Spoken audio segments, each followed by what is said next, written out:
Hello, I'm Dr. David Sugarbaker, President of the AATS Graham Foundation.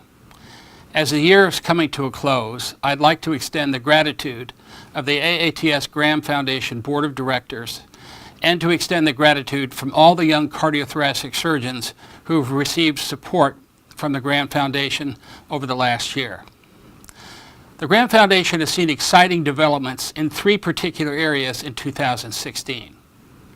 The first is we have awarded 5 Young Surgical Investigator Awards to young cardiothoracic surgeons who are pursuing research in the areas of clinical, translational, and basic initiatives.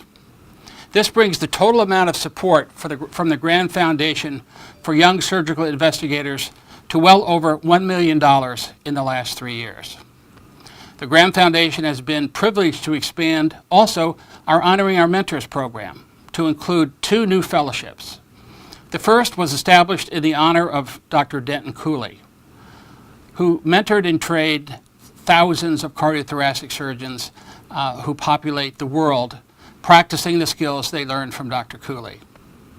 And second, with the passing of Dr. Lawrence Cohn, our 79th president of the AATS, we were honored to establish a fellowship in his name. These 2 programs were announced at the plenary session at the annual AATS meeting held in Baltimore.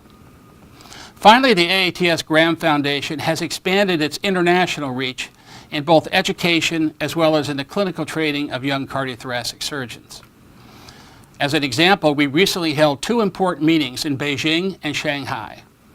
The first was held in Beijing and was focused on cardiac surgery, and the second course was held in Shanghai and was focused on general thoracic surgery. So it's been an amazing year for the Graham Foundation. We're grateful to you for your support. For those of you who have made your contribution this year, thank you. For those of you who are in the midst of making your contribution, I'd like to encourage you to be generous. The gift that you're making will help make the difference in the career of young, aspiring academic surgeons in cardiothoracic surgery. Happy holidays, and thank you again from the Graham Foundation.